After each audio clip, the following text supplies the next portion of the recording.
one of the icons of sci-fi, because seriously, like, you name it, she's been in it. Supernatural, X-Files, Firefly, Stargate Atlantis, the list goes on, and we're going to be diving into it all.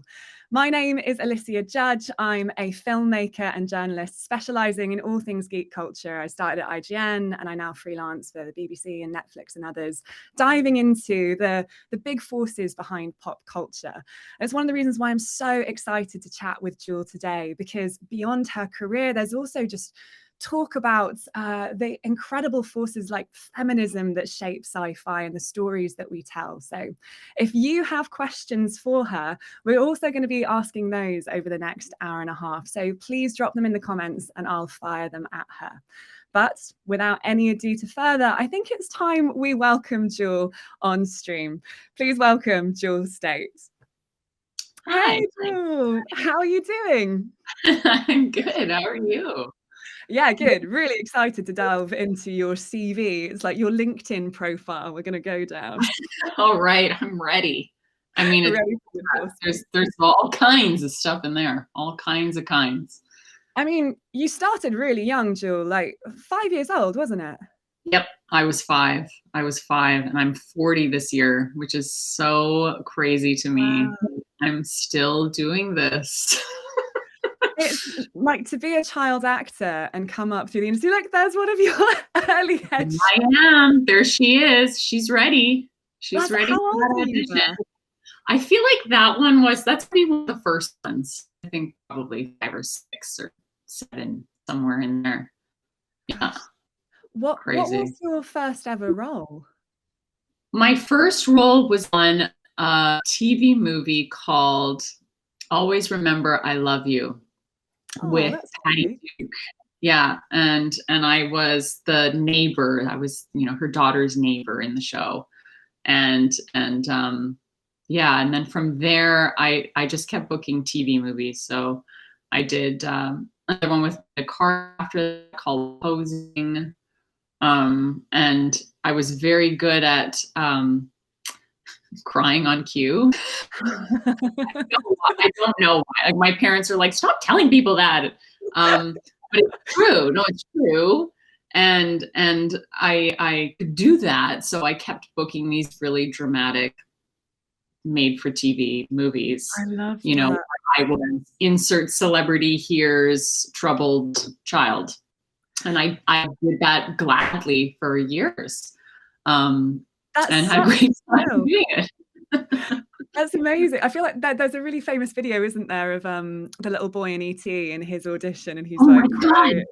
Okay, so I wasn't that good. That audition. If no one's seen that, you have to Google that. Google the kid from me. He's such a wonderful actor. And he's amazing because he's now fully grown. And he's the dad in Haunting of Hill House as well, I think. Yes. And he's awesome.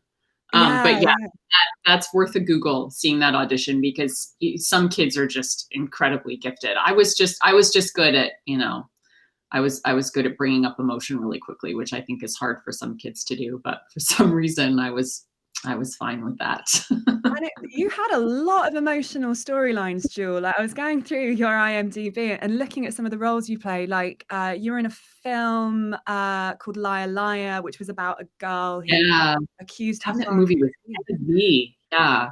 Yeah. Yes. And I was the bully. I was kind of a bully at school to the girl who was being abused by her father in that movie. Yeah, super dark. Oh my gosh, it's so dark and like a lot of subject matter to take on super early. Also, I just want to shout out, we've got Gabe in the comments has corrected us that Henry Thomas in you too. Yes, he's so good. He's so good. Yeah. So good. But yeah, like these roles, working with a plot line like that about child abuse, and then you played a kidnapped girl in the X-Files a few years later. There's a picture of you as Amy Jacobs lying in the mud with Jillian. Looks super comfy.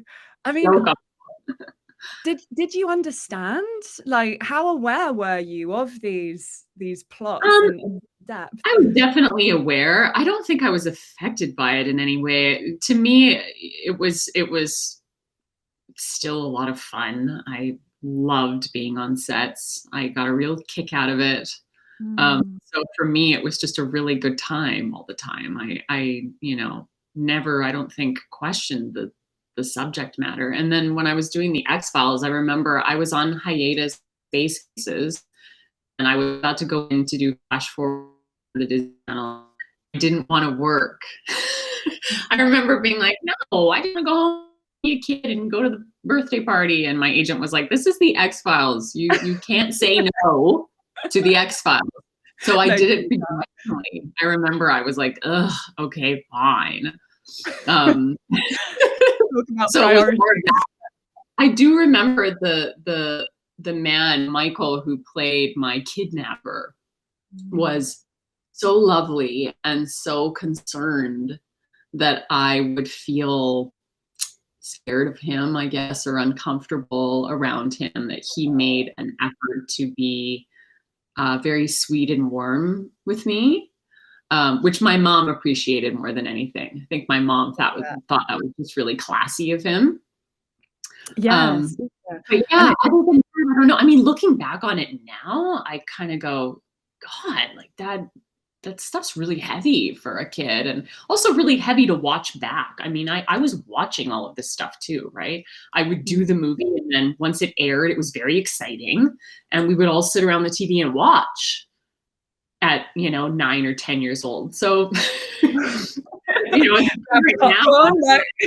bit of child kidnapping, woohoo! Yeah, I know. And I was like, cool, huh? And my dad was like, what is this? I don't know about this. I love the idea that your mum was like putting you through for these auditions and she totally knew, and your dad was just like, huh? Wait, what? She's in what? Like, what is she doing? What? No, I don't know about this. But I didn't seem to be affected by it. It was just sort of there's a lot about how I grew up that's very strange. Just putting it out there. Like none of my childhood was very traditional. So I understand that's a very bizarre thing to do, is to sit and watch yourself on TV being kidnapped, taken from your bed in the middle of the night, and being like, wow, cool, look at me on TV. I understand how strange that is. I mean, you say that, but what we all play make-believe as kids, right? And we just do it in the playground. But you got to do it in front of a camera. That's pretty cool. It's amazing. And, to be on a show, I remember being on Space Cases, which was my first leading role in a series. And it was, as a kid, completely magical. I mean, there were a bunch of other kids all running around a spaceship with, a candy tray off the set. And we all stayed in the same hotel, and we would film all day, and then we would go back to the hotel in Montreal and swim in the indoor pool. And it was, paradise. It was paradise for a kid. I loved it. And, maybe that's why I kept going, right? Like, that's why I kept at it, because as a kid, I was just having so much fun all the time. And you must have got to travel quite a lot, right? Like, see the world. We traveled a lot. I mean, I loved it. It was a little strange coming home and going back to school, because I was the odd one out. But the working part of it, the working aspect of it, I just adored. Yeah, I can imagine. So many interesting roles. I mean, and hey, speaking of well traveled, we've got Alex R in the comments from the south of France, Marseille, an amazing part of the world. Good to have you with us. And you mentioned there, Jewel, that you worked on Space Cases, which got me so excited because Mark Hamill was in that, right? What was it like working with Mark Hamill? Oh, it was great. I mean, he was there. George Takei was there. Yeah, I mean, my mom was more excited than I was, if I'm being completely honest. I was 12. I just thought he was really nice. They were really nice, but my mom was losing it and was very excited. All the kids' moms were freaking out. Yeah. You so would. You'd be like, keep it cool. This is professional. Oh my God, it's Mark Hamill. Exactly. Yeah, it was really cute. was he really, because he's so gifted at voice acting. He's even been in a few video games. I think he voiced the Joker. Did he do those voices with you and sort of So I don't think so. I remember he was really busy, so I think he just sort of came in and came out. But what's funny is I sat next to him at autograph sessions since then. So we've done, Comic Cons, whatever, where we've been at the same one. So we've sat next to each other. And he had his daughter there, I think, and her dog. And I had my son, who was maybe, 1.5 at the time. So my son played with the dog. As a mom, I really appreciate that. That's so lovely. And so cool that you guys can check in with each other and that, like, he's basically seen you grow up. Yeah, I mean, I don't think he remembers. That's the thing, right? It's like, I worked with Henry Winkler too when I was a kid, and he's one of the nicest human beings on the planet. And he doesn't really, I mean, I see them now as an adult, but it feels weird to go up and say, like, hey, I don't know if you remember, but I played your daughter in that TV movie in 1993. And you know what I mean? So I'm too shy to say anything. But they're both the closest thing that I can think of would be like bumping into a teacher, like in like Tesco's or something, when you're like an adult and taught you in primary school. You're like, oh, hey, Mrs. Like, hi, hello. I don't know. I feel weird. about it. But I do that all the time. Like I'm very, kind of dorky and second guess myself all the time. Like I went to a restaurant with some friends, and the boys from Supernatural were there, and I'd worked with them, and I'd known Jensen for years, and I saw them, and they said, "Hey, aren't those guys from Supernatural? Don't you know them?" And I said, "Yeah, but I don't want to go over there and bother them." And I don't know why. I don't know. I just felt weird about it. And then they came over. They saw me, and they came over, and they were like, "Hey, did you not see us sitting over there? We were." Oh, nice to see you. Why didn't you stop and say hello? I was like, I don't know. I'm weird. I'm just super shy or something. And you're so lovely. I don't know. It's ridiculous. You're like, anyway, it's a thing with me. I don't know why. Does the shoe work on the other foot? Like if you're eating and someone comes up to you and says, "Oh my gosh, like hi, Kaylee from Firefly," or whatever, do you find it jarring? It's so lovely, and I don't think I'll ever get sick of it. I think like 99% of my interactions with people have been so positive that it's like when you're kind of having a day, right? And you're sort of, I don't know, like it's been a long work day, or you've had tough scenes to do, or whatever the heck it is, or you just have normal life stuff going on, and then someone stops you to say how much they appreciate your work and your efforts, is like the hug that you needed, where you're like, thanks, man. I needed that. I needed my cup filled a little today. So it's lovely. Yeah, because like actors on theatre at the end of every performance. Exactly. We don't get that. Exactly. You just sort of have to go, okay, well, that was my day's work. And then they go like, okay, moving on. Like, especially in the world of TV, it moves so quickly that they're just like, okay, we got to get on with it. So you're not standing around being praised, right? Like that doesn't really happen very often, which is fine. I mean, if you're the type of actor who needs to be praised all the time, then you're probably in the wrong line of work, like that's certainly not the fuel we run on, but it helps to hear that sometimes. So I'm always appreciative of it. It does. And sci-fi communities and fandoms are amazing. We have so many people who've just come in for this chat, people from San Diego, from France, from all across the world. So it's really great to have you guys here. Also, for everyone who's watching, if you do have any questions for Jewel, make sure to chuck them in the chat as well. I did want to ask, like going back to your career starting off at the tender age of 5, those roles that you were getting were ultimately kind of shaped, I guess, by the adults around you. You'd have an agent and your parents like choosing roles and things. Do you think that as a child actor, it's really sets you up well for your later career as an adult, or do you find that sometimes it means that you're typecast early by like forces outside your control? Well, that's very interesting because I think you could definitely have a tendency of having that happen or having that be a problem. You know, when you think of other actors who started young, who were incredibly successful when they were young, are sort of pigeonholed as one thing, right? So Yeah, sure. I can imagine that would be tough to break out of that and have people see you as something else, especially if you're known as the cute kid on that very popular show. To be taken as seriously as an actor later on might be a little bit harder, but I never really had a huge amount of success. I just worked, right? I just sort of worked consistently enough that the years just kind of passed on, and it was like, oh, you know, you still want to do this? Yeah, I still want to do this. So we would just keep going. So yeah, I luckily also only was ever cast as a character that was my age in reality. So when I was 11, I was cast as an 11-year-old. And when I was an awkward 13, 14-year-old, I was cast as that. And when I was, you know, a petulant, snotty 17-year-old, I was cast as that, you know? So you were very much a method actor. Oh yeah. I mean, higher ground is like, that's who I was at 17. But, you know, it's that's a great photo. She is. There's a girl. I'd love to be in that show. But you know,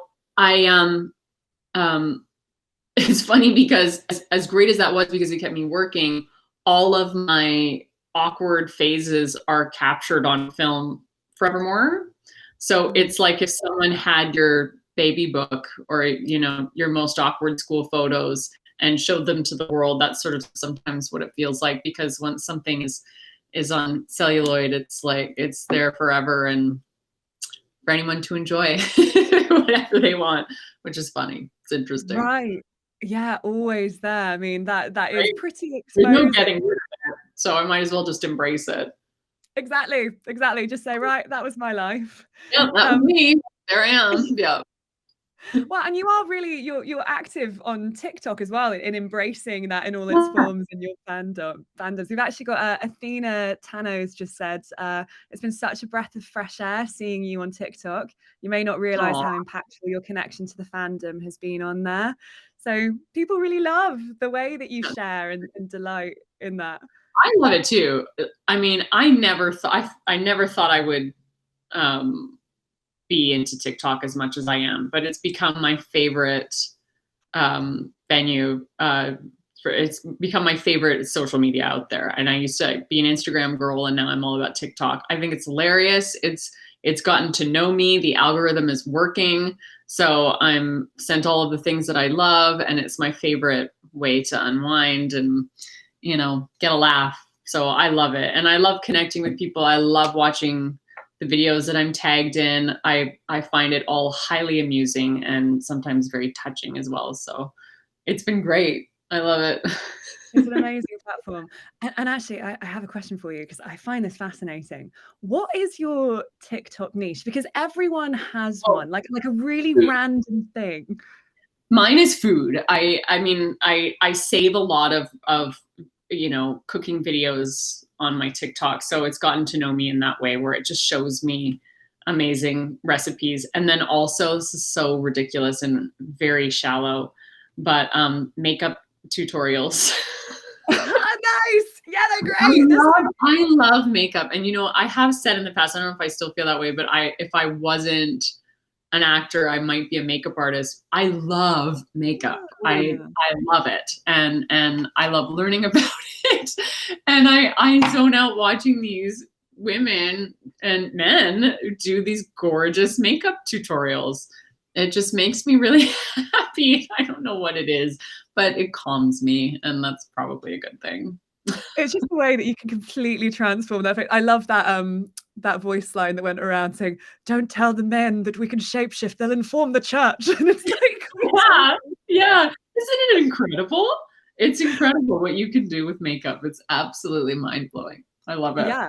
So fun. And I'm excited a bit later on in this chat actually to talk about some of the more interesting makeup you've had pulled on your post.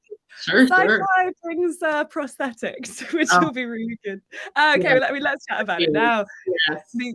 this is a particularly strong makeup look, isn't it? Yeah. From Stargate Atlantis. That was tough. Yeah. I did not do my research when I said yes to that role. I didn't know what a wraith was. I didn't know anything about it. I hadn't seen the show. And I just loved the role. I thought it was such an interesting role and so well written that I just didn't think twice and said yes. And then the breakdown said, some prosthetics required. That's not some. See, I was misled. That is not some. Face. That's an entire face. That's a wig. That's hands, gloves, teeth. So leading up to the job, they asked me to go for a face cast and a teeth cast, and then they measured my eyes for contact lenses, and I went, oh, this is not good. This is going to suck, I think is the word I would use. And then my first day, my call time was like 3:45 in the morning or something atrocious, where, Starbucks is not open. And you are left to just fend for yourself really at that hour. And it was hard. And then I thought it was also really interesting how constricting it was, how constricting it felt. But it also made me feel a little more uninhibited. So this is a very, very good way to get into a character like that. It definitely helps you get into the mindset of a character like that. So that part was cool. It was like part of the work was already done for me, which was sort of nice. But it's an isolating experience. You're in a different makeup trailer than the other actors. You're in the special effects makeup trailer. And so you don't really get to socialize or hang out. And then when you look that way, it's funny that no one really wants to talk to you. Like they just sort of ignore you. I don't know. It's very strange. I know they don't mean to, but you look really terrifying. I suppose because it must be so random to just go up to someone who's dressed in full and be like, I guess so. Today. Like, yeah, I know. I mean, now when I see actors that are wearing stuff like that, I go up and say, "Are you okay? Are you doing okay? Thanks for doing this. I know it really sucks, and I know how tired you are, and you're awesome. Thank you." But I have immense respect for other actors, for actors who do that for years and years. I mean, some people do it for 7 years on a series, which I cannot imagine. I mean, the reason why I didn't come back as that character was because I couldn't handle it. I just thought, I don't think I can do much more of this. And they said, okay, well, we'd love to have you back on the show. And luckily, no one will recognize you. So maybe we could have you back as a completely different character. And I said, that would be fantastic. I would love that. And then, I don't know, 8 months later or something, maybe a year, they called and offered me the role of the new Doctor, which was crazy. Yeah. Crazy phone calls again. I went, well, yeah, that'll do. But what's funny is that I'll tell you a Paul McGillian story because he's one of my best friends in the world. When I was shooting the show as the Wraith, I worked with Paul, clearly. We were in a scene together. And a little while later, we were both at Dragon Con in Atlanta. So someone said, oh, Jewel is here and she'd love to say hi. And he went, who's Jewel? And I went up and said, hi, Paul. And he was like, hi. And I gave him a hug. And, he's looking at me kind of strangely. And I'm like, do you remember me? He's like, no, I don't. And I'm like, we did Stargate together. I played the Wraith on the show. And he was like, oh. And now that we're such good friends, he told me that he thought I was hitting on him. Like he thought, like, this is great. Like, who's this? And I'm like, no, Paul, no, it's me. We just worked together. You just don't recognize me. That's so good. You should have hit on him when you were dressed as the Wraith. What's that? You should have hit on him when you were dressed as the Wraith. I mean, yeah, exactly. Exactly. He loves that story. Anytime anyone's like, how did you and Jewel become friends? He's like, well, let me tell you. And now, I talk to Paul every day and we're really, really tight, but yeah, it's just kind of funny. That's brilliant. So good. We have a question from Claire Williamson in the chat asking, was it different to act as a character in a single episode as opposed to being a regular cast member in Stargate Atlantis? Oh, yeah, definitely. I mean, when you're a guest star on a show, you are in and out basically. And it's an odd feeling because you don't know anyone. So you're coming in to an environment where people are very close to each other and they've all bonded, and you're the stranger. And it's intimidating and can be nerve-wracking. And I've learned that enough times to know that when people come on my show and they come on Family Law, I make sure that they feel comfortable and invite them into our circle, and you come sit with us, kind of thing. That's so nice. And feel better because I know how bizarre it is. So there was a little of that. And then when, I started the show as a regular, I was replacing Paul, who was so well loved on the show. And he was a friend. So there were so many elements there that were incredibly nerve-wracking and felt like a lot of pressure, right? I felt pressure from all sides and really had to compartmentalize and let that go as soon as possible, because it was the only way that I could do my job properly and put enough honesty into who this person was, who this character was, to make her believable. And that just became my sole focus, is how do I make Jennifer Keller be as believable of a character as possible in this fantastical world. And then, after a month or two, I felt like I was in my groove and it was fine. But, doing television as a lead as opposed to being a guest star, there are huge differences. I mean, you have so much time to explore a character when you're doing several episodes back to back. You get to know them as you go. A lot of people think actors are told everything there is to know about their characters at the beginning of a television show, but we don't know anything. We are very much in the dark. So really? Yeah. And you're quite greedily trying to get your hands on the next script, because with each read, you find something new about your character. Just like a crumb of context. Exactly. That's it, right? It's a crumb, and it's very exciting. Don't get me wrong. I love that, and finding out all of these new things to explore about this person. And I think the writers, as they get to know the actors, insert a little bit of, your own personality in there as time goes on, and your humor or whatnot. But yeah, it's most certainly feeling like you're flying blind at the beginning, and it takes a little bit to get your footing, for sure. Yeah, I can imagine that we talked about make-believe as a child actor, and like the amount of imagination you have to use and that empathy to build that character from just some, black and white letters on a page and filling in all those blanks. Yeah, that's exactly what it is. It's filling in the blanks. That's exactly what it is. And then, as time goes on, writers become more and more creative, of course, and come up with all kinds of different things. So it's always changing. It's always in flux. And, that's why I love doing TV so much. I mean, it's fun. It's fun to flesh out a whole entire human being as time goes on. I think that's why it's so heartbreaking as actors when a show is ended prematurely, because you just know there was so much to explore about that person that you won't get to do again. Well, speaking of a show that ended prematurely, that with a character that we all absolutely adored, can we talk about Kaylee in Firefly? Sure, anytime. I'll talk about Kaylee anytime. She is the best, like such a ray of sunshine and such an interesting character, super complex. And I guess rolling it right back to the beginning, I mean, how was Firefly initially pitched and introduced to you as a show? It was pitched with very little information. I knew that Joss was a part of it. I knew how great Buffy was, so I knew it was going to be good. And I was given 2 scenes to audition with, 2 very short scenes that told me next to nothing. What What were the scenes?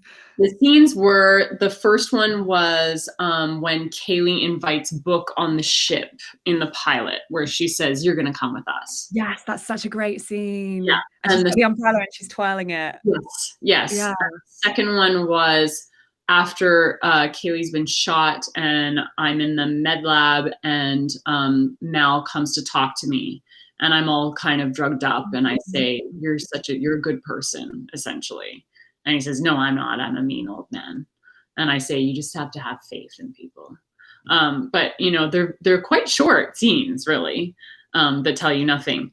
And I'm the kind of actor that, I just like to make things funny. I like to make myself laugh. And Charlie, my husband's like, God, no one laughs harder at your jokes than you. Which is the truth.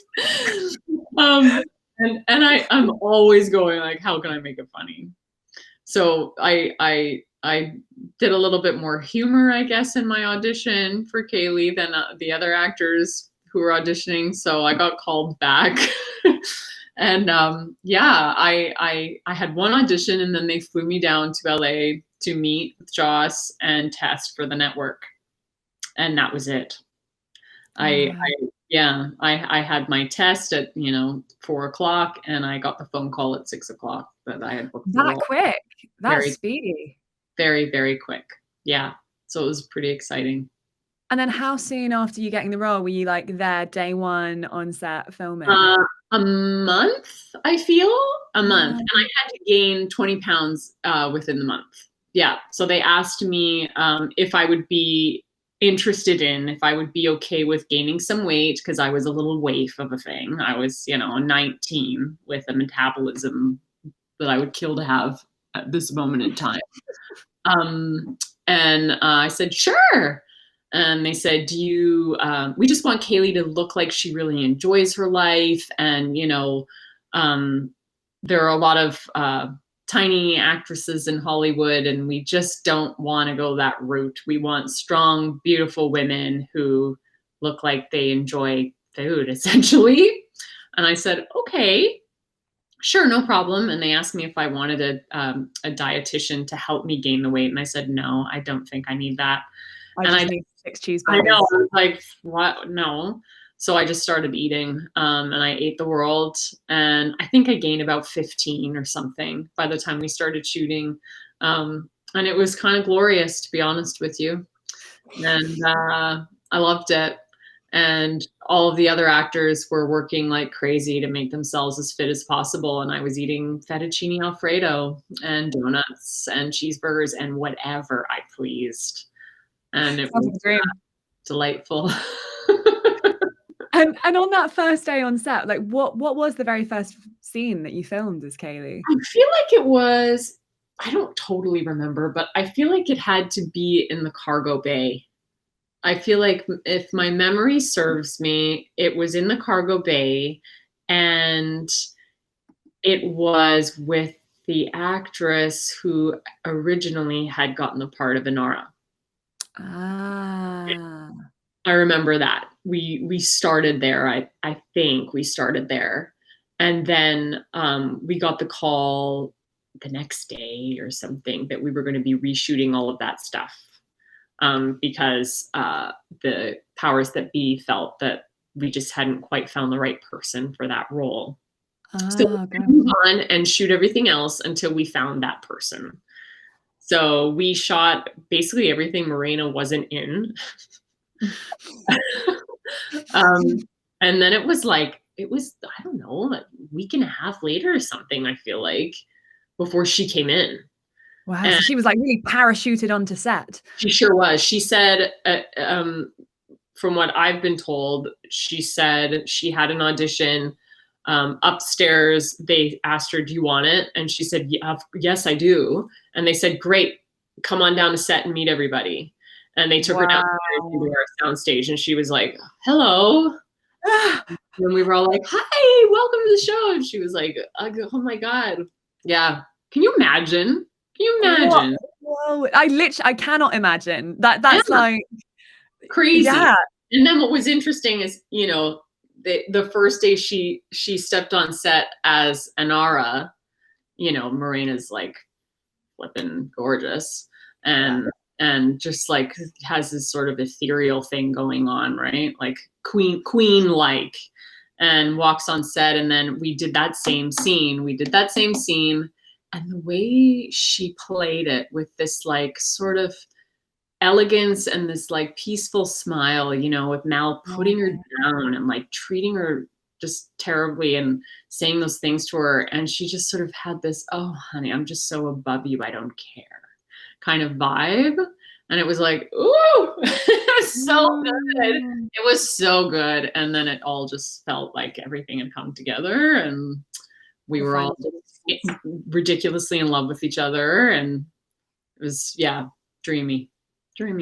It's awesome. Eva L in the comments says that Morena is an absolute queen. So glad they found her.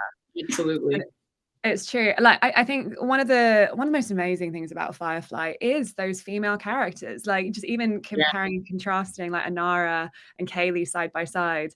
They're both really strong women, but they're both so different in character. They both have really different roles. Like they're so beloved. I think like especially around the time that Firefly came out, sometimes in sci-fi the female roles can be two-dimensional, and yet here was this show that showed a real gamut of femininity, which was really cool. Were you aware of that? Were you like, this is really cool?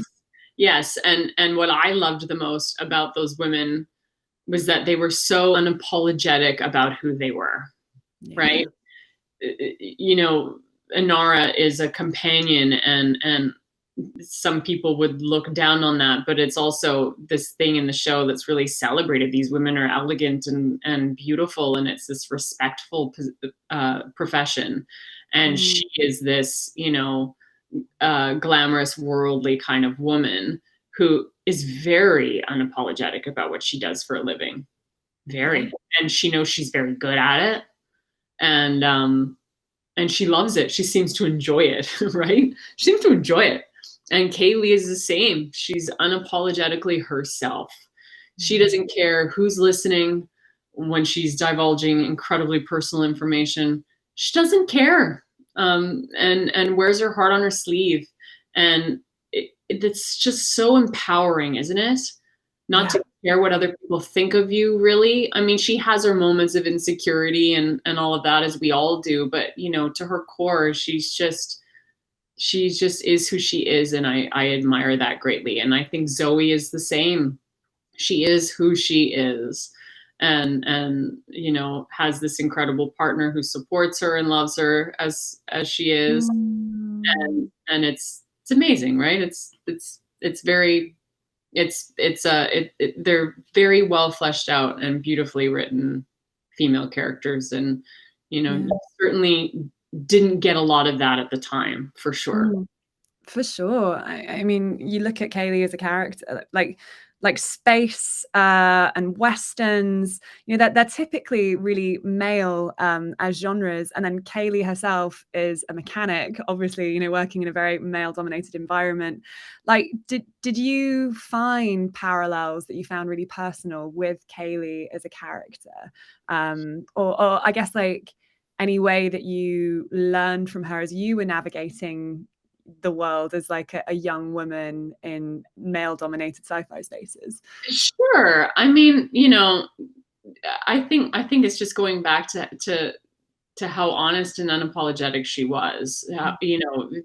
It's as a 19-year-old, you're still really trying to find yourself. At least I was. Trying to figure out who I was and who I wanted to be and where I wanted to go and how I wanted to live. And you're trying things on, right? You're trying different personalities on and right. I mean, I don't know. I just felt like I didn't find my authenticity until later in life.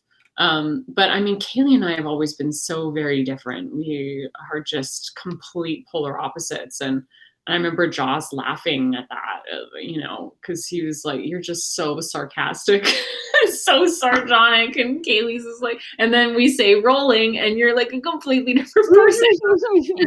Acting. And he's like, oh God, but like we were just really, I mean, we come from completely different worlds. So we were just, you know, very different people, which of course as an actor is what you want to do. You want to play people that are completely different from you because it's refreshing and fun and interesting. Yeah, totally. I mean, she has some incredible moments. Gate Gab has just highlighted the ball gown is such an awesome I movie. love it too. I love That's that. shindig, isn't it? It's so She good. gets what she wants. You know, she so badly wants to be the belle of the ball, and she's so feminine, and she was just so excited and so happy to do it. I just love that episode. It's so sweet. I love the shot of her when she's sat on her bed and she's like looking up at the dress. And it's like, oh, Kaylee. I know. This is so sweet. And this is the thing, like, she's a total badass and she loves dresses and she like wears overalls and like, you know, tinkers with the ship. There's a really lovely line that Mal says of her in the show where he's like, I don't believe there's a power in the verse that can stop Kaylee from being cheerful. Sometimes you just want to duct tape her mouth and dump her in the hole for a month. But like, I love that about her, that she's so optimistic and yet she's a positive light, you know, and that was a very nice thing for me to take home at the end of the day. When you're an actor and you're doing this stuff for hours and hours every day, it's like you can't help but take a piece of that person home with you, and to take someone like her home was really lovely. It was lovely. Yeah. I definitely relate to what you were saying about how I think sometimes at that age, around 19, we're discovering who we are. And I remember at that age being quite cheerful and smiley, and then people would just assume, they'd be like, I had a boss at a bar I worked at. He was like, were you born or did you grow on the happy tree? And it really like, I was like, screw you don't know what I've been through. Like, but it's so funny because characters like Kaylee, you really look at them and you go, no, like there is that depth, but we can be so reductive of like cheerful, spunky women. And like, it was so great to have a character like her who was complex and beloved and had been through a lot, but still maintain that optimism. And there's strength in that to be optimistic. Yeah. And I think somebody on that ship had to be, you know, in that world, you needed a character like Kaylee to sort of remind you of the good in people. And she also brought out the good in all of those characters and saw the good in all of them too. Oh, here's my cat. I told you. My cat she's a celeb. Okay. This cat is for real the star of the show in this house. It's absolutely ridiculous. Please just don't attack me. All I ask is you don't attack me. It sounds like she has strong opinions on Kaylee. We should get them on stream. Yes, strong opinions and everything. This is Alice. Hey, Alice. Yeah. Oh my gosh, she has the bluest eyes. They're amazing. Sweet girl, but she's a lot. Anyway, yeah. So cute. I'm impressed with this cat in my lap, you guys. It's just outrageous. Doing an interview with Victor Garber on live TV, like a breakfast television at 6 a.m. and I have Alice like on my back, and there's nothing I can do. Like, it's live, and I'm like, let me tell you about my character on Family Law. I'm trying to, it's outrageous. Whatever. That's amazing. I love. Yeah, that's what you got to do. I feel like more live streams should have cats on them. Like, let's have them as a given. I guess, like, wrapping up this idea about Kaylee and just sort of an inspiration of a character that she was. There's actually an article that's just been published on The Companion, and it's really lovely. It's a mother writing a letter to her daughter when she grows up. About have you read it? I haven't read it and I want to read it. Someone just tagged me, and I think on TikTok or something, and I gotta read it. It's really, can I read you an extract from it? Please. Oh my God, please. It's so great. She says to her daughter, Kaylee is sex positive, yet still allowed to retain a sense of innocent naivety. It's incredibly refreshing. You have no idea how refreshing to be given a female character that's allowed to enjoy one-night stands, talk about masturbation, and talk about missing sex, yet still be allowed to be a hopeless romantic with teddy bears stitched onto her heavy-duty overalls. Like, how true is that? Like, and so ahead of her time to totally having that agree with her. community. Yes, I think a lot of things on that show was, you know, ahead of the times for sure. But yes, I completely agree. The sex positive bit with her was always wonderfully refreshing and was interesting to play because my first instinct, one of the lines in the movie in Serenity, when I'm talking about going on a year now, I ain't had nothing twixt my nethers where it run on batteries. The first take, I said it kind of hush, hush, sort of, right? Like, going on a year now, I have. And Jaws said, let's do it again. Don't be apologetic about this. Why are you apologizing? Yeah. She loves this and she misses it and she wants it bad with Simon and she doesn't care who knows. Don't be afraid to, you know, have some power in that. And I went, oh my God, you're totally right. So the next time I did it and I sort of yelled it in the bar. And then it was great because Nathan's first reaction was, oh my God, don't, like, you know, I can't know that. And it made it seem even funnier. Yeah. That's so good. That's so good. I love that relationship between actor and director. I mean, that's kind of it, like sums up in a minute, isn't it? Right? You're like, oh God, I didn't even think of that. Yeah. It was a very good note and sort of made me, I carried that through the rest of it, right? Where it was just sort of, to her, there's nothing shameful about sex. And to me, I feel the same way. So, you know, I love that she's willing to celebrate it. And I love that she's willing to not be shy about, you know, getting fulfilled, really. Yeah, totally. Amen. I mean, it's such a great line. I love that that's like one of her first lines in Serenity. Because like, funnily enough, like that was my first time meeting her. Like I watched Serenity and then went back and watched Firefly and was so excited that there was this whole series that like went deeper into these characters. What was it like from your perspective when you stepped onto set for Serenity for the first time? Because it must have been in some ways bittersweet. I mean, to me, it was just all sweet. I think we all really didn't think it was ever going to happen, to be honest. And we'd heard rumblings that there might be a movie being made, but we thought, yeah, right. And then to get the green light was so shocking. And to hear that we were shooting it at Universal Studios and the biggest soundstage in the world was, at the time, was also, I mean, surreal. So Nathan saw the set first. I think he was there for something else and we hadn't started shooting. And he said, oh my God, I just walked on the set. You were going to lose it. You're going to lose your mind because it looks exactly the same, but better, bigger, more detail. But it's the most amazing, redeeming feeling. And you're going to love it. And that's exactly how I felt when I walked on. It was just a redemption. That's what it was. And for us, it was like we knew in the beginning, the middle, and the end of that shoot was. So it wasn't like anyone was worried about losing their jobs the entire time like we were when we shot the show. So it was wonderful. It was a very positive experience, top to bottom, because we just felt like we were doing it for a studio that loved and appreciated what we were doing.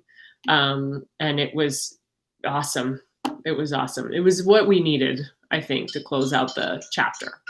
Yeah. And just there was so many questions answered, like finally finding out where the Reavers came from. And I bet did you go up to the actors who played the Reavers and go like, are you okay under those prosthetics? I see you. And they were all stunt guys, right? They were all Summer had been training with them for a long time. They were all part of the stunt team. So she knew them all. And was like, hi, Chad, you know, or whatever. And he was like, in his like scary makeup. But yeah, I felt for those guys because like I can't imagine, let alone, you know, wearing it all day, but having to fight in that, sweating. And, it was probably very tough for them. very tough. Oh, I can only imagine like removing it at the end of the day, just the slick Oh, sound. I know. Yeah, I don't envy it. Are there any other like standout moments for you from playing Kaylee? I think it was so fleeting when we were shooting the show that there weren't too many standout moments that I can recall. The standout moments really happened after the fact when we started traveling and doing the convention circuit. I think, getting to know the fan base and understanding how many people were impacted by the show was really something, still is. And that's the takeaway. I think for a lot of us is the impact that it has had. It obviously had a huge impact on my life, and I got to know those guys as family, and they will always be family to me, always. But I'm so glad that other people were able to take away something equally as meaningful. It just carries a lot of meaning with it, and I can honestly say the whole experience was so beautiful. It was so positive and so beautiful, and we cherished it and still do. Yeah.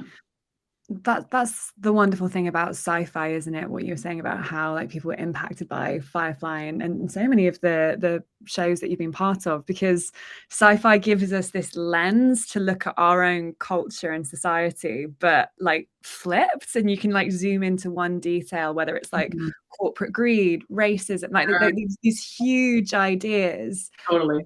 And they are moving and in depth.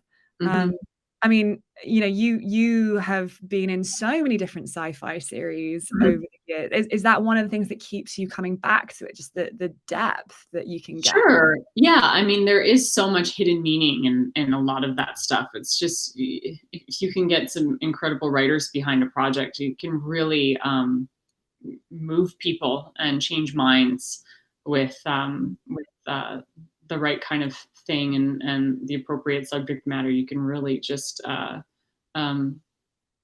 make changes in people sometimes, and I'm a huge fan of great storytelling. I've never really been, into a particular genre more than another. I've just gravitated towards great scripts and great stories. So I'm the kind of person that seeks out meaningful film and television, and I love to be affected by it, and latch on to shows as a fan as well, and it's just such a beautiful medium. It's just such a great way to connect with people and bring meaning to people's lives, my own included. So I love it. Definitely.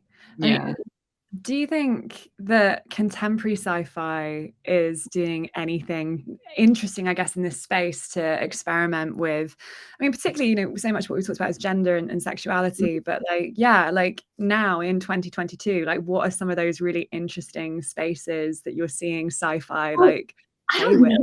I mean, I haven't really seen enough of the current stuff recently to comment on it, because I have a 6.5-year-old, so it's like, yeah, of course, we watch a lot of kids stuff. Yeah. And then we're always like, let's watch that new thing. Let's watch that. We're going to do that tonight. Okay. As soon as he goes to bed, we're going to watch that thing. And then what do you think? He goes to bed and we just like look at each other like, I'm so tired. I don't think I can, or we'll fall asleep to something, which I understand is so pathetic. I do my best TV watching on a plane, and I haven't been traveling because of COVID. So I feel like I'm so behind on all of this, beautiful new material out there that I just, I need me some TV watching time for sure.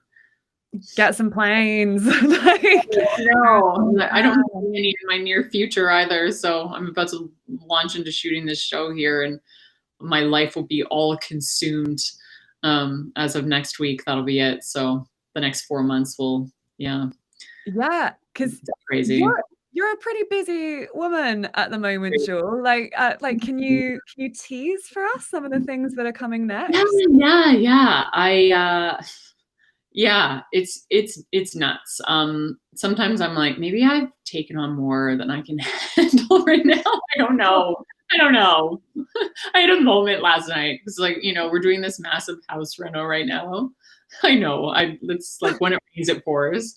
And I was, we have our kitchen in our garage right now, and I'm sitting there with my little boy, my son, and I'm like, I'm just so tired, I was at work today, and I've got this new script now, and I've got to learn that, and then I come home to this like mess and this reno, and I'm cooking in the kitchen. Do you know what I mean? And he's like, I know, mommy, but then we're gonna have a really nice kitchen. Oh, like, you're right. Like when a 6.5-year-old has to remind you, like help you stay sane. I'm like, whoa. Sage wisdom of children. It's ridiculous.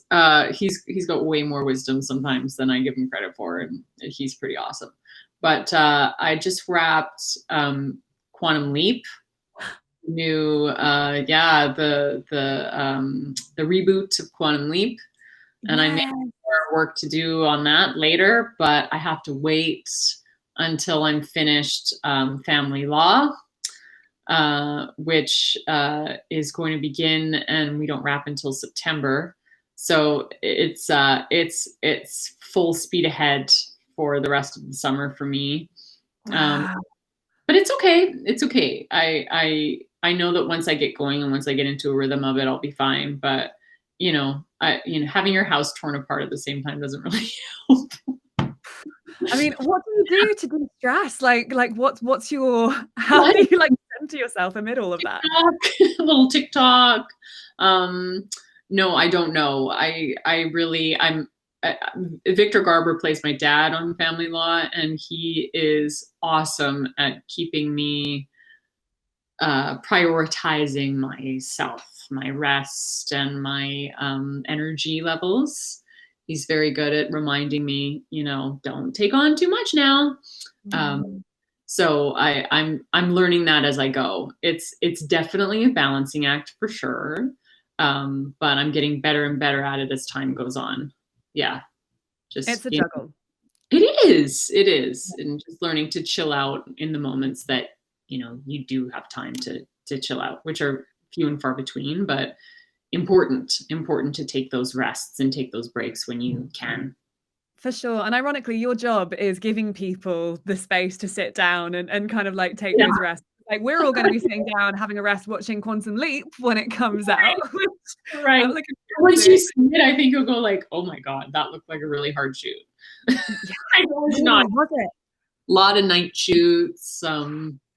Yeah. And then, it rained every night, as it does. So it was cold and tough, but Raymond Lee is the lead on that show, and he is just a wonderful person, and is hilarious and laughs at all my jokes, which we all know I appreciate. So it's been great, and I'm so happy for him because they just got a full series order, and he's going to be amazing. It's got an incredible team, the new Quantum Leap series behind it. It's exec produced by Deborah Pratt, isn't it? Yeah, who so wonderful. Such a badass. She was actually on The Companion, I think, last week or a few weeks ago. Oh, really? I love the series. She's awesome. Yeah. And Martin Garrow is executive producing it, and he's been an old buddy of mine since the Stargate days, and keeps hiring me on his shows, which I really appreciate. He's like, want to do Blind Spot? I'm like, yes, I do. He's like, want to do LA Complex? Absolutely. So yeah, it's really nice to have a friend like that in the biz, Yeah, absolutely. Like scratching each other's backs. Yeah, very nice. Yeah.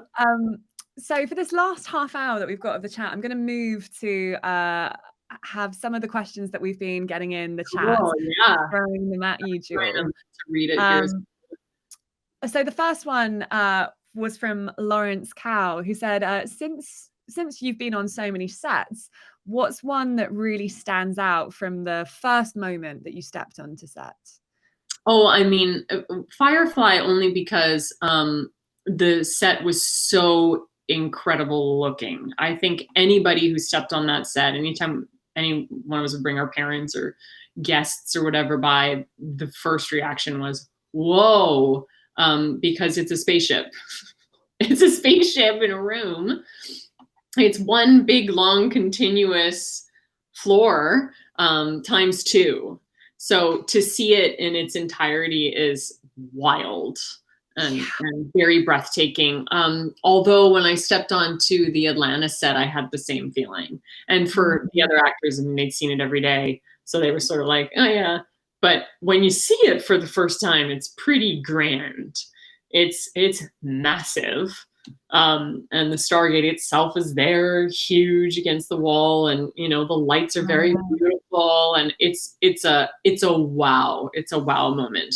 So those 2 shows for sure stick out the most, I would say. It must be so great for your imagination, just like walking in and like, it's not like you're looking at green screen and you've got to like conjure it all from your brain. Very little green screen. Yes. It's really, really cool to see. Yeah. Yeah, I bet.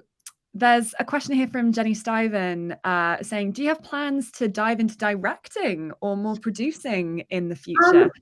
I would like to be on the producer's end of things, only because I find I'm a good problem solver. Remember when I said I take on too much? Yeah.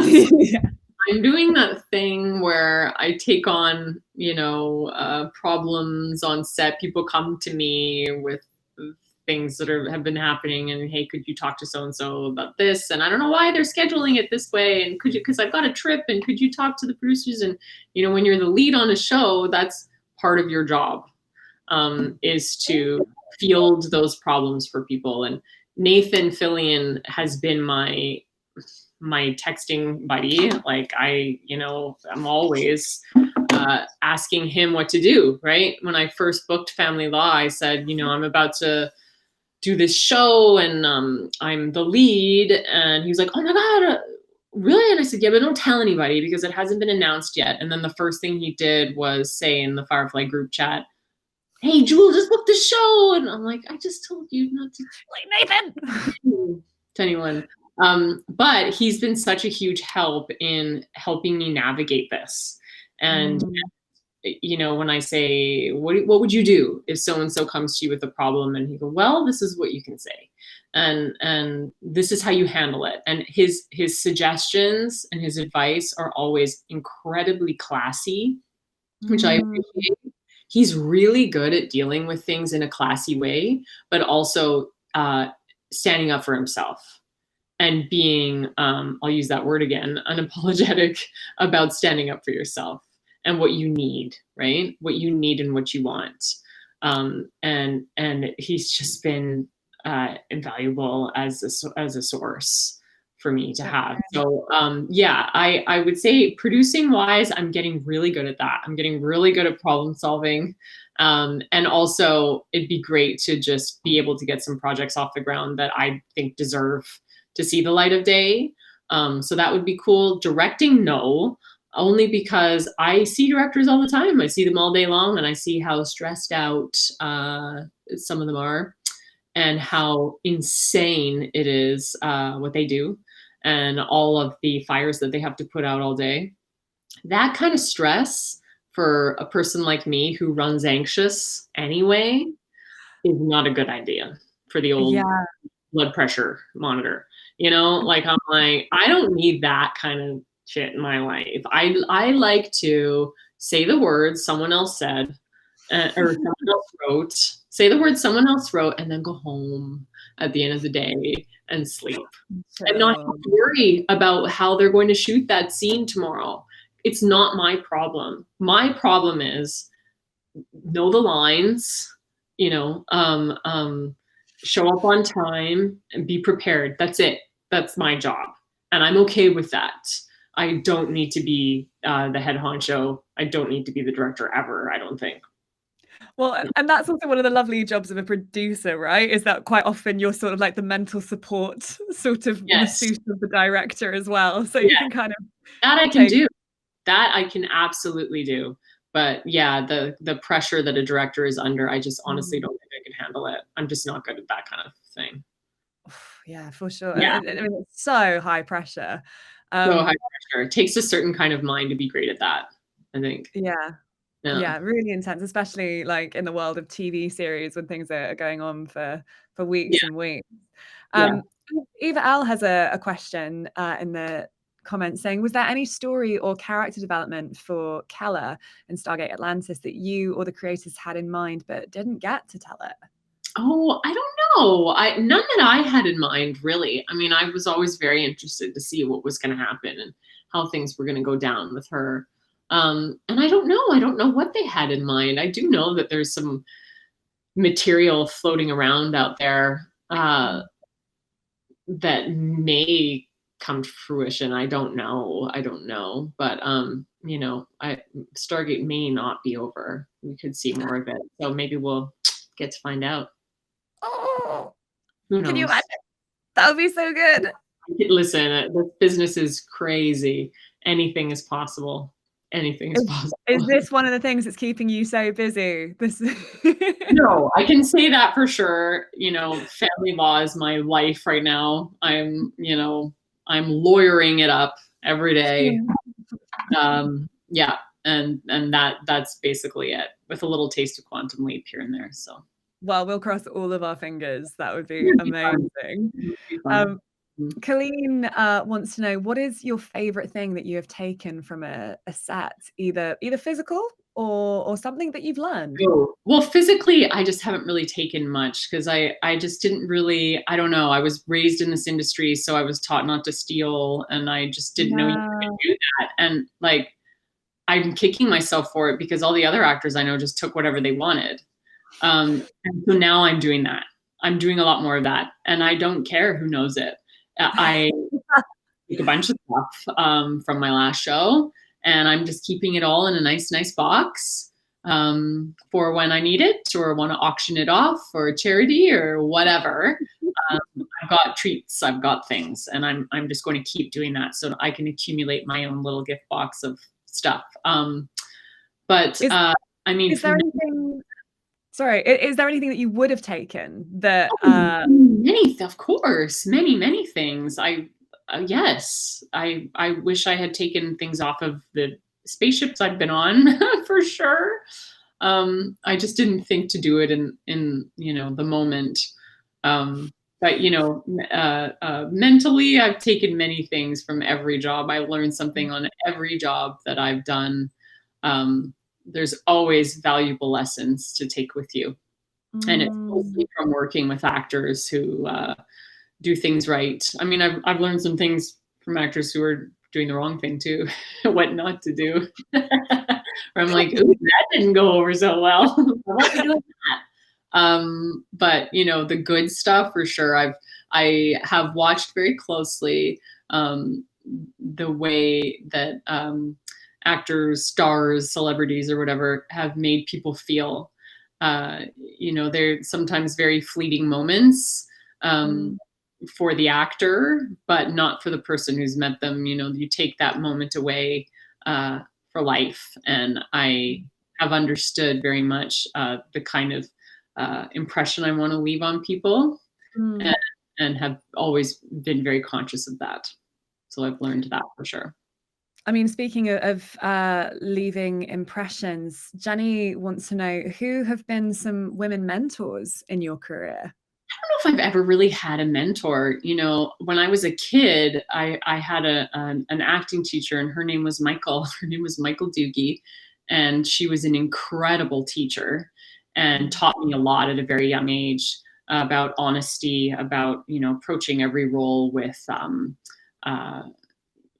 just complete honesty, trying to figure out a way to convey that person as real as possible, less acting, more just playing the reality of the situation, and the performance will come, right? If you just keep it real. And I've taken that away with me for sure, but no specific mentors. I think I have just sort of put little things in my pocket as time has gone on to use later, to adopt as a good philosophy, a good, working philosophy to have, and just how to treat people, how to handle the pressure, things like that. And it's a learning curve, right? I mean, it's I'm always learning, never going to stop learning.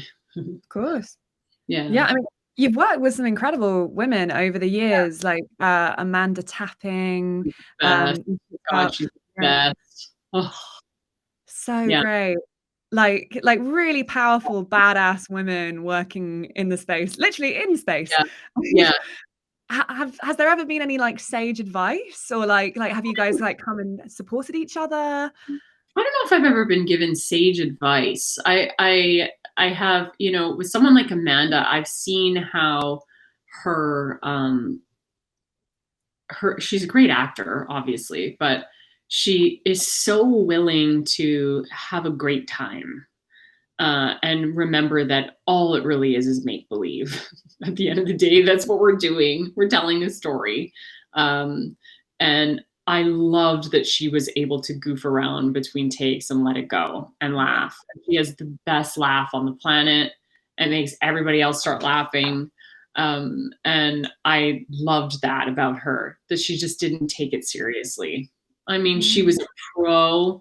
She, you know, knew her every line and everybody else's lines and was on her mark all the time, knew everybody's name and was so super kind, but, you know, super professional, but she also knew how to have a great time. And at the end of the day, that's so important in this business. It's so weird to me when actors have this blown up kind of idea of what they're doing as being, you know, super important. I just kind of feel like they lose touch sometimes and forget the part where we're all just playing make-believe, and it all just becomes so serious so fast. And then that kind of energy trickles, right? It trickles into the rest of the cast and the crew and the environment. And then you can smell it. You walk onto a set like that where, you know, there's an actor who's taking it all too seriously or thinks they're a big deal, and it's awful. It's just like not fun anymore. So I definitely know I don't ever want to be that guy. I don't ever want to be that person. Yeah. That's so interesting. Like I can so imagine it, just even like it's like blown up office dynamics, but like, yeah, like the power and the ego, and like what you were describing earlier when you like arrive on set as like a TV actor who's maybe just in one episode, and there's like a clique of actors over here who like don't let you in and stuff. Like, yeah, so weird. And then you kind of want to just say to those actors, like, I hope you're aware that this job will end sometime, and your reputation will, you know, get around. And so I think they're in this bubble, right, where they just forget that it's just a job like any other job, and it will come to an end eventually. And it's also, I mean, we're surrounded in yes people, right? We're surrounded in people who will do anything to make you happy, and it's weird and, you know, not reality. It's not real. It's not real life. So but it can create that sort of like, it's hard, isn't it? Like if someone is there at your every beck and call going like, do you want some orange juice? Do you want some tea? You know, that kind of thing. You can see people start to abuse that. Yeah. A lot of the time, I mean, especially when you're doing TV, you're moving really fast and you don't have time to go to craft service and get your own coffee. So they don't want you to go. Like a lot of the time I'll be like, I'm just going to go to Crafty, and they'll go, no, please don't. Please don't. It's too far and we don't have that kind of time. What do you need? And I'm like, okay, all right, fine. You know, so I a lot of the time they want you to stay put where they can see you. So that you can like jump onto set at like a moment's notice and like, oh, we need another take of that line. Yeah, that makes total sense. Exactly. We've got a lot of love in the chat for Amanda. Lots of people saying Amanda is killing it right now. Lots of heart emojis, which I love. I mean, we also have a question from Hattie Smith asking, how have discussions around women's rights and ideas and experiences evolved over your career? Because, you know, like we were saying, you've been around since you were 5, and like, I mean, feminism has taken off. Yeah, I've definitely seen some stuff for sure. Growing up. And I mean, I think we've all worked with those kinds of directors and producers who are a little creepy and, you know, kind of feel like you could be taken advantage of. So I was taught pretty early on to be careful of that sort of thing and be willing to stand up for myself and all of that. But in terms of story, I mean, God, it's just, it's worlds different than what it used to be, don't you think? The subject matter and the scripts out there have vastly improved, thank God. I would say only, you know, even in the last 10 years, they're so much better than they used to be. But you know, as a woman working in this industry, now more than ever before is this really great sense of freedom where I don't feel so hesitant to ask for what I need and to ask for what I deserve. Or to demand what I deserve, to be honest, and walk away from the job that's not willing to give me that. And that's been a really hard thing to learn, and to not be so afraid of, because of course, as an actor, you don't want to turn down jobs ever. But sometimes it's necessary. Sometimes it's necessary if it's not the right thing. And I've turned down plenty of scripts before that have painted women in a certain light that I don't like or appreciate. And I'm just tired of the vulnerable woman weeping in the middle of the battle scene. I'm just so tired of it that I just can't. And luckily I'm you know, at that stage in my life and in my career, knock on wood, where I can say no to stuff like that. Right? I understand that that's a privilege, but I mean, scripts like that are still floating around there. It's a little frustrating, but like I said, I think it's becoming better and better. And then the earning power of women is just being proven again and again and again, which is wonderful. So we're not afraid to ask for what we deserve. Hell yeah. Yeah. It's funny, isn't it, that there's two types of women that you have historically seen in sci-fi. The sort of crying waif, as you say, like the sort of like damsel in distress vibe. Yes. And then that like strong female character who's normally someone who can like roundhouse kick in stilettos, but it's very much through that male gaze of like what it is to be sexy. Like she has no vulnerability or complexity. She's just like badass. It's like she can't be everything, right? She can't have multiple layers, which all women do. You know, and it's so interesting to meet a character who's willing to share those layers. Yeah, you don't see that a ton, right? And I love that. I mean, I've always said I love playing flawed characters the most. I think it's interesting. I think we are all, of course, very flawed. We hide our flaws most of the time, but how beautiful and refreshing is it to see someone who's not hiding those things about themselves and who's willing to share it and talk about it. And what that can do for the viewer watching that particular show and watching someone struggle with something that maybe they're struggling with. It's important. It's important to show these different facets of people's personality. Yeah, and it kind of goes back to what we were talking about earlier about how sci-fi provides this lens into so many different ideas and questions. Like there's so many different ways that we can explore womanhood in sci-fi. Like, I mean, we are two white cis women talking about, you know, womanhood in sci-fi, but like you look at Afrofuturism, like sci-fi has body transformation, like matriarchies, like there's so many complex elements that are really exciting that only exist in this too. It's so interesting. Yes, I love it. And you know, hey man, I'm willing to be the sidekick. Always. I'm getting too, you know, I'm too lazy and a little too old to be jumping around learning fight sequences. Let's be straight up about it. I'm you can be the white female sidekick. 100%. Oh my God, are you kidding me? Sign me up. That's a wonderful role reversal that's necessary. It's necessary right now, and I'm more than willing to be a part of that shift for sure. We've got a question just about have there been any scientific facts that blew your mind that you learned while filming? I mean, I don't know. A lot of the shows I've done have been heavily into the fictitious world of sci-fi. So there are no real facts in there per se, right? We're playing with the fantasy element more than anything. But yeah, I don't know. I would probably say no. I know that's very disappointing to hear, but no, I got nothing. The only thing disappointing about it, Jewel, is that we can't put you on the pub quiz team. I know. I would be terrible. I would be terrible at that. TV trivia, I could kill that. Yeah, food facts, no problem. But yeah, that kind of thing. Oh my God, I would be hopeless. Oh my gosh, I'm hopeless too. You're all good. Maybe we can sort of like crowdsource and put a team together. Would you ever know how to fix a spaceship in real life? I'm like, no. I can't even build that little toy that comes in Kinder eggs.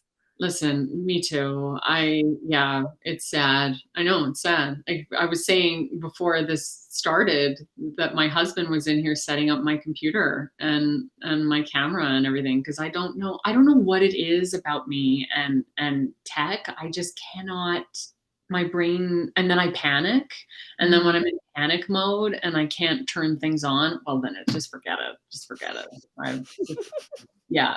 Well, in the last 8 minutes or so that we've got of this chat, we've got a question from Laura T that brings us back to kind of what we were talking about at the beginning. She's asking, how was the transition from being a child actor to an adult one? And how was it working with AT as an adult after Flash Forward? I absolutely adore you, Jewel. Thanks so much for being amazing. I don't know if there was this big transition. It just sort of felt like I was booking age appropriate work throughout. So it just never really felt like I needed to make this leap. There were some times though where I couldn't book work because I was in between. I was in between these age brackets the casting was looking for. Yeah. So I was too old to play the teenager, but I was too young to play the cop, or too young to play the doctor or the lawyer or whatever. And that was a little scary because it was like, where do I fit in? So, there've definitely been lulls where I've had a couple of years with, only booking like a job here and there. And then, it's also cyclical, right? And things come back around and I book a show and everything's fine again. But yeah, that there was definitely a little bit of that. But, yeah, a lot of people don't know, but Amanda Tapping played my teacher on Flash Forward when I was 15 years old. Yeah, I know. It's so funny, right? I've known her forever. I've known her. I know, and she's a brilliant director now, and I'm shamelessly trying to get her direct some family law, but she's super busy. I'm going to keep trying. I got producer's hat on. Yeah. Super persistent over here, very annoyingly persistent. Let's make it happen. We can leverage the power of the companion, and if everyone on this live stream messages family law, one of these seasons she's going to direct for us. I love that so much. She's just so good. She's just so good at what she does, and yeah, I love having her around. Yeah, and awesome that you guys can work together after so many years on different projects. Very quickly before we wrap up, we've got a question from Stephen Potter, or more of a request, asking whether you can talk about Happy Yopu and Tea Runner. Yeah, Happy Yopu is my blog that I don't update nearly enough. I lose track of time and I get too busy. But I started it years ago, and I called it an indulgent blog about indulgence because it's just basically me talking about food and my love for cooking and traveling and all of that, and and then I go on tangents about what's happening in my life. So it's fun. I love to do it. I'd like to incorporate more video in it. So once this home renovation is done, I'm going to have the kitchen of my dreams, and I cannot wait. And then I'm going to be doing some cooking videos and posting those. That's my goal for when I'm on hiatus from family law in the fall. So that's what I'm going to do there. And then Tea Runners is our tea company. So my husband started this company a few years ago. It's a subscription box service for tea. So it's loose leaf tea. And we send 4 teas every month in your beautiful subscription box. And there's a bunch of categories to choose from. And it's tearunners.com. And it's so fun. And I write the labels for the tea. I don't know how I do that, but I do on set. I'm like sitting in my chair writing labels for, water Sprite Oolong or whatever. Modern entrepreneurial woman. I love this. Sure, I can do those labels. I'll do it right now. Yeah, so it's super fun and we love doing it. Oh my gosh, does that mean you get to like sample all of the different flavors of tea? We have a lot of tea. Yeah. So we went to the Tea Expo in Vegas, which is basically like, the world of tea is sort of like the world of wine. Tea drinkers take it very seriously. There are competitions and, it's very like that kind of thing. And we were like, whoa, we just like tea. So we got to know that world a little bit and then started meeting all of these providers who were willing to send us samples. So we got samples from all over the world, like big providers in China and then small farms in Sri Lanka, and, all over the world, and fell in love with a bunch of them. And so we would handpick them and choose them. And then we met more as time went along and word spread. And then people started sending us more and more. So now we have many teas to choose from, and it's very exciting. So every month we try and highlight 4 different companies, 4 different tea providers, and it's awesome. It's fun. That's so cool to be shining a spotlight on like small artisanal companies. That's great. Yeah, it's great. I mean, farms have been, they've been making tea for hundreds of years, and they support their families this way, and generation upon generation have been cultivating these tea leaves, and it's amazing, isn't it? That they've been making tea off this one vine for that long, for this one plant for that long. It's really neat. It's really neat. Yeah. People need to know about that. There's such beautiful tea in the world, and it's such a beautiful art form. The way it's grown, the way it's shared, that it's really neat to be able to do that. Yeah, something almost like ceremonial about it. Like you come together over a cup of tea, like so many people connect over it. We've got some massive lovers of tea and of tea runners in the chat, actually. Guys. Yeah, this is great. Oh, and happy birthday, Colleen. It's Colleen's birthday. I was just about to say, happy birthday, Colleen. And thanks so much for spending your birthday with us. Yeah. Okay, I think we've probably got time for one more quick question before we wrap up. I guess, do we have any from the chat? If not, I will chuck mine in. To close us out, is there like a favorite memory that you've got from sets, from like any character over the years, that just for you absolutely sums up the beauty, the insanity, like the craziness of being in the sci-fi space? Sure. I would say one of the most memorable days for me was shooting Serenity. We had this big giant scene to shoot where we're in the ship in the cargo bay and the doors come down and we have this conversation and we take off into the town that we've landed in. And we needed a ton of background actors for that particular scene. And the studio reached out to the fans of Firefly and asked if they wanted to be background. So they brought in a bunch of them and dressed them all up in, sci-fi-esque sort of outfits or whatever. And they were milling about the town.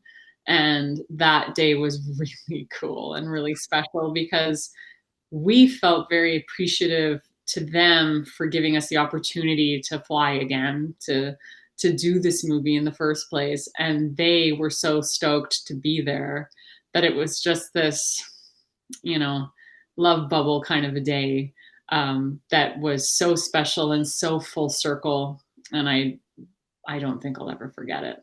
It was really awesome. That's so special to be side by side with the fans, like making something together. I'm sure people would give their right arm to have been on set that day. It was really, really amazing. It was pretty beautiful. Yeah. Well, thank you so much, Jewel, for taking time out of your very hectic schedule, your kitchen renovation. I'll be fine. In September, I'm going to be fine. It'll all be good. I mean, we can't wait to see the new Quantum Leap series that's coming out. We're going to watch it with a cup of tea from Tea Runners. Like, all right. I love it. Thank you. And thank you so much to you guys in the chat for joining us. There's going to be a bunch more of these chats on the companion. Guys. Women. Thank you. And Family Law is going to be finally airing in the US this year on the CW. We are so excited, and we're going to have an air date very soon in the next few weeks. And we're just going to keep filming it. So you're going to get to see a huge chunk of it by the time it reaches you. And I'm super proud of it and proud of everybody in it. And it's been my dream job. So I hope everybody loves it. Can't wait to watch it. Yeah, awesome. Thank you. Thanks so much, guys. Everybody. Bye.